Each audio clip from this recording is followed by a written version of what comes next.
Now to the latest on President Biden dropping out of the race for the White House. And this afternoon, support is growing for Biden's Vice President Kamala Harris to replace Biden as a nominee in November. Hundreds of Democratic lawmakers getting behind Harris. She just made her first public appearance since yesterday's announcement at the White House. Vice President Harris welcomed NCAA champions from several schools across the country. Eyewitness News anchor Tanya Rivero joining us now. And Tanya, some other Democrats are actually calling for an open nomination process. That's right. We still don't know exactly what's going to happen, but as you mentioned, we just saw VP Kamala Harris this morning at a pre-scheduled event on the White House South Lawn celebrating NCAA champions. That is something most anyone can get behind. And while she didn't talk explicitly about her run for the White House, she did speak effusively about President Biden and his accomplishments over the past few years.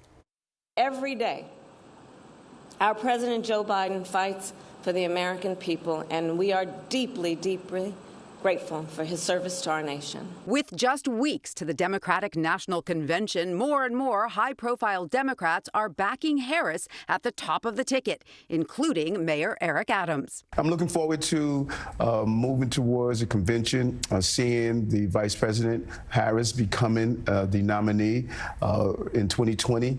I endorsed her in the entire primary to fill. I'm clear. Everyone knows who I am about public safety. And Governor Gretchen Whitmer from the crucial battleground state of Michigan throwing her support behind Harris in a call with other top Dems Sunday. And AOC, who tweeted her support. Do we believe in the promise of America? And are we ready to fight for it? But despite the spotlight turning on Harris, exactly who will take the stage as the party's nominee is still not settled. There is no formal mechanism to commit them at this stage.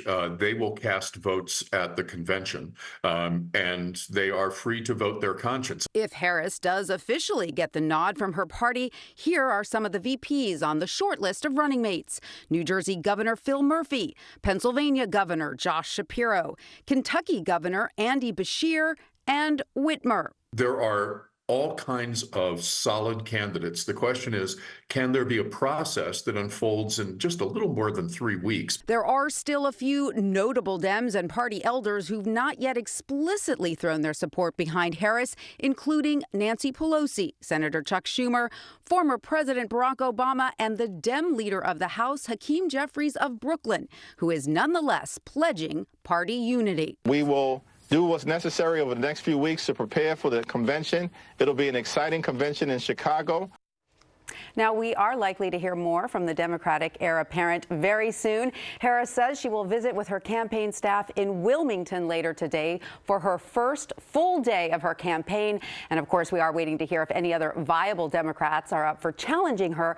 So far, no one has stepped up, but they would have to act fast because the fundraising machine is already roaring ahead with nearly $50 million already raised for Harris's campaign. Clearly, Democrats are very energized by this turn of events. Yeah, the independent Joe Manchin announcing today that he will not seek the presidency, which of course would have caused a lot of chaos for Democrats if he tried to become a Democrat again. That's right.